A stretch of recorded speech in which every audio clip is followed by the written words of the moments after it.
दरहकीकत जन्नात के हवाले से चलते हैं। किसी काले जादू का रिजल्ट था कि किसी ने कहा होगा कि आप लेटर लिख दें IMF को, हो सकता है चल जाए वो, लेकिन वो तीर नहीं चला है।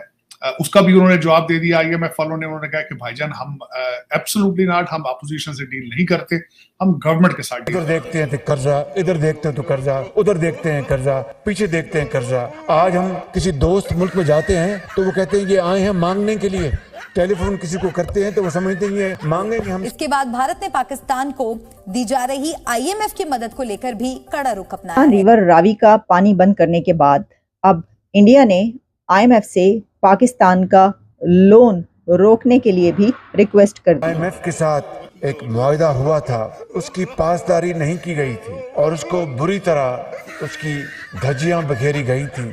तो IMF ने हमें आड़े हाथों लिया और नाक से लकीरें निकलवाई। वाह, कि शायद इंडिया की तरफ से जो है वो IMF को ये एक रिमाइंडर नोट के तौर पर कहा गया है कि IMF ने जो पाकिस्तान को इस अभी पैकेज देना है, जो पैसे देने हैं, उसमें ये ख्याल रखा जाए कि वो पैसे जो हैं वो एक तो ये कि आर्म फोर्सेस पे यूज ना हो, उनका पर्पस क्या हो, वो कंट्रीज को रीपे करने के लिए इस्तेमाल। और तीसरा, ये खबर मैंने कहीं से सुनी है कि आप यूक्रेन को असला प्रोवाइड करने की आपकी कमिटमेंट है और उससे IMF आपको दूसरी तरफ से कर्जा देगा।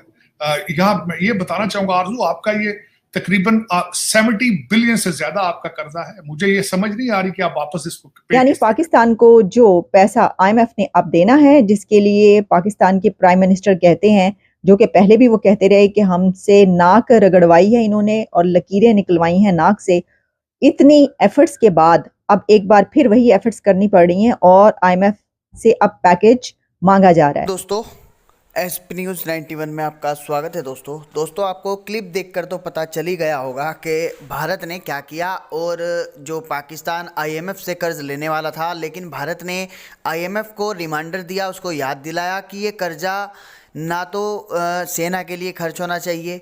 ये पाकिस्तान कर्जदार भी इतना है, अब सभी को या IMF को भी ये बात लगने लगी है कि IMF भी अभी से आतंकी कहने लगा है, क्योंकि एक तो ये यूक्रेन वॉर, जो ये रूस और यूक्रेन वॉर हो रही है, वहाँ पर असला बारूद भेज रहा है।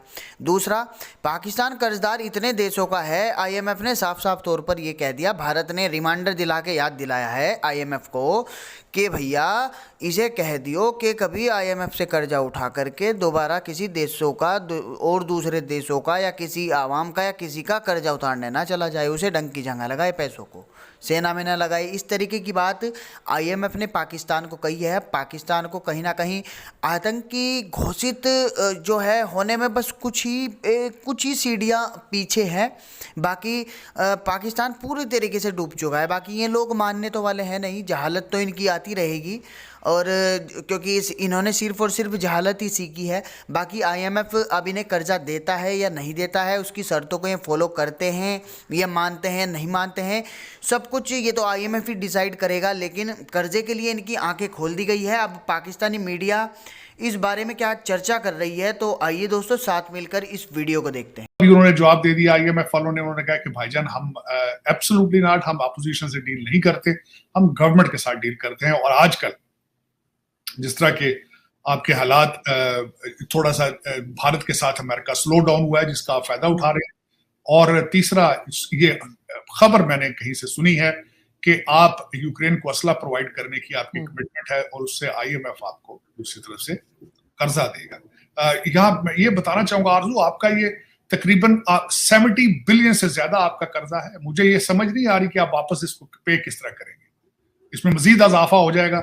मेरे दर हकीकत जब कर्जे की किस्तें देने के लिए कर्जा लिया जाए तो ये ऑलमोस्ट डिफॉल्ट ही होता है, लेकिन अब आपने कोई ऐसा स्टेप नहीं लिया इन रिसेंट अरसे में, और किसी के पास प्लान भी मौजूद नहीं है कि हमने सर्वाइव किस तरह करना है। तो मजीद कर्जा लेना सोल्यूशन नहीं है। कर्जा वापस ना देने की सलाहियत ना हो, कोई रिफॉर्म आप ना कर रहे हो, कोई आप अपनी कौम को पढ़ाने के लिए कोई कोशिश ना हो, आप लग्जरी गुड को इंपोर्ट करने में उस पर पाबंदी ना लगाएं, एक्सपोर्ट बढ़ाने की कोशिश ना करें। आप एग्रीकल्चर कंट्री हैं लेकिन गंदम इंपोर्ट करते हैं।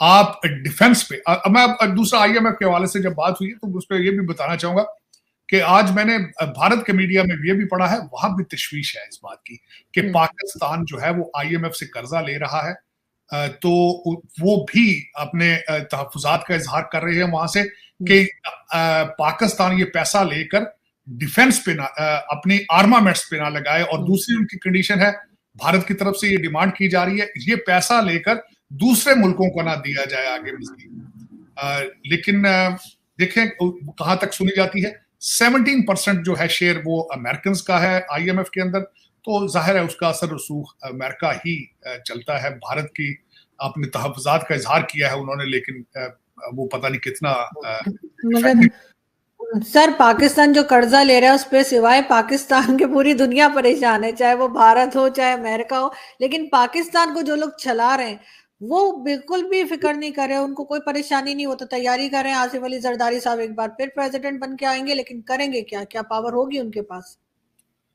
पावर पहले कौन सी इनके पास होती, अब ये कौन सी नई बात है। लेकिन उसमें आरजू जो मैं सबसे बड़ी जो मैं आपको ये बात बताना चाहूंगा कि अमेरिका में बैठे हुए मैं कंसर्न ये हूं कि ये पैसा पाकिस्तान जाएगा भी कि नहीं जाएगा, ये किस तरह जाएगा। पहले आपका पैसा कुछ तो यही इधर उधर हो जाता है, कुछ आप पाकिस्तान जाके जो प्रोजेक्ट्स आप करते हैं डेवलपमेंट के आगे पीछे, वहां से करप्शन में फिर वापस आ जाता है पैसा। और बल्कि ये आईएमएफ को भी पता है चीजें, क्योंकि करप्शन में तो आप you are leading in the world. तो पाकिस्तान में आज तक बल्कि मेरे लिए जो एक और कंसर्न ये है कि किसी ने आज तक ये पूछा नहीं सुप्रीम कोर्ट में को रिट लगा के ये पैसा कहां जा रहा है, $70 बिलियन गया कहां है, जो ये आपने जो आपके कर्जे आपके ऊपर चढ़े हुए हैं ये किधर गए सारे। कोई अब मेरी गुजारिश होगी बल्कि आपके चीफ जस्टिस साहब से, जिन्होंने 40-45 साल के बाद आज भुट्टो के केस का फैसला कर दिया है, वो भी टूटा फूटा सा कि ये जुडिशियल मर्डर था, तो वो किसी दिन हिम्मत करके ये भी बता दें कौम को कि ये पैसा जो आता है आईएमएफ ये किधर जाता है, $70 बिलियन कहां गया है, क्या वजह है। ये मेरे भाई आप बताएं कि दुबई में पड़ा है पैसा, ये फला खा गए हैं, लूट गए हैं, टोरंटो जा रहा है, लंदन जा रहा है, न्यूयॉर्क जा रहा है, पैसा जा किधर रहा है, कोई ये बताने की कोशिश सर आज के जमाने में तो यार बच्चे। तो आईएमएफ ने पाकिस्तान को जो पैसा देना है उसके लिए इंडिया ने कुछ शराइत रख दी हैं, आईएमएफ के सामने कंडीशंस रख दी हैं, और इंडिया ने आईएमएफ को ये कहा है कि अगर आप पाकिस्तान को लोन देते हैं तो उसके लिए आपको ये देखना पड़ेगा कि वो लोन वो पैसा पाकिस्तान ना तो अपनी आर्म्ड फोर्सेस के लिए इस्तेमाल करे और ना ही उसको दूसरे कंट्रीज की जो लोन रीपेमेंट है उसके लिए इस्तेमाल किया जाए।